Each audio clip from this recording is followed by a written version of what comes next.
నిరుపేదకి ఇళ్ల స్థలాలు వెంటనే ఇవ్వాలి, నిరుపేదకి ఇళ్ల స్థలాలు వెంటనే ఇవ్వాలి, నిరుపేదకి ఇళ్ల స్థలాలు వెంటనే. జిందాబాద్ భారత్ కమ్యూనిస్ట్ పార్టీ. ఇవ్వాలి, నిరుపేదకి ఇళ్ల స్థలాలు వెంటనే ఇవ్వాలి, నిరుపేదకి ఇళ్ల స్థలాలు వెంటనే ఇవ్వాలి, నిరుపేదకి ఇళ్ల స్థలాలు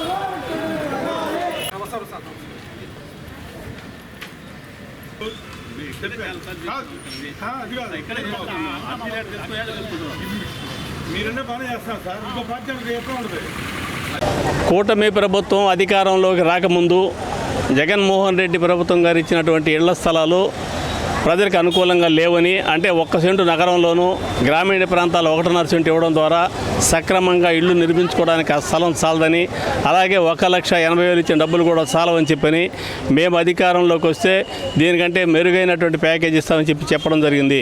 అందులో భాగంగానే నేడు సిపిఐ నాయకత్వాన రాష్ట్ర వ్యాప్తంగా రాష్ట్ర ప్రభుత్వం దృష్టికి గత 2-3 నెలల నుంచి అర్జీల రూపంలోనూ నిరసన కార్యక్రమం తెలియజేస్తున్నాము.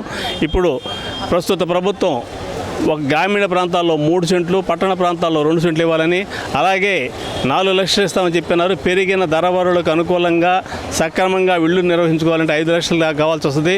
5 లక్షలు మరియు సువ్వా సిమెంటు సబ్సిడీ రేటుతో ఇప్పించి ఇళ్ళు కట్టుకోవడానికి సహకరించవలసిందిగా రాష్ట్ర ప్రభుత్వం దృష్టికి రాష్ట్ర వ్యాప్తంగా భారత కమ్యూనిస్టు పార్టీ నాయకత్వాన ఆంధ్రప్రదేశ్లో ఉండే అన్ని జిల్లా కలెక్టర్ కార్యాలయాల ముందు నిరసన తెలియజేసి కలెక్టర్ వారి ద్వారా రాష్ట్ర ప్రభుత్వం దృష్టికి అర్హత కలిగిన పేదవారందరికీ గ్రామీణ ప్రాంతాల్లో 3 సెంట్లు, పట్టణ ప్రాంతాల్లో 2 సెంట్లు, 5 లక్షల రూపాయల డబ్బులు, అలాగే సువ్వా సిమెంటు సబ్సిడీ రేటుకి ఇప్పించవలసిందిగా కోరుతూ అర్జీ ఇచ్చాము. కలెక్టర్ గారు పాజిటివ్గా స్పందించారు. అలాగే ఈ ఇచ్చిన అర్జీలన్నీ కూడా సచివాలయాల్లో ఆన్లైన్ కావడం లేదు కాబట్టి మీరు గ్రీవెన్స్లు ఇవ్వమని చెప్పి కలెక్టర్ గారు సూచించారు. ఆ మేరకు అన్ని ప్రాంతాలలో ఉండే అర్హత కలిగిన పేదవారందరూ ఆయా సచివాలయాల్లో గ్రీవెన్స్లో ఇచ్చేసి అర్జీలు పొందడం ద్వారా అందులో రికార్డ్ అయి ఉంటాయి.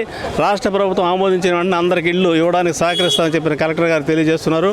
అలాగే కలెక్టర్ గారికి ఆ విధంగా స్పందించేందుకు వారికి ధన్యవాదాలు తెలియజేస్తూ ఈ కార్యక్రమాన్ని రాష్ట్ర ప్రభుత్వం స్పీడ్గా స్పందించాలని, అర్హత కలిగిన వాళ్ళందరూ కూడా ఇల్లు ఇవ్వాలని చెప్పని కోరుతూ, అలా ఇవ్వకపోతే ఉద్యమం చేస్తామని చెప్పని తెలియజేస్తూ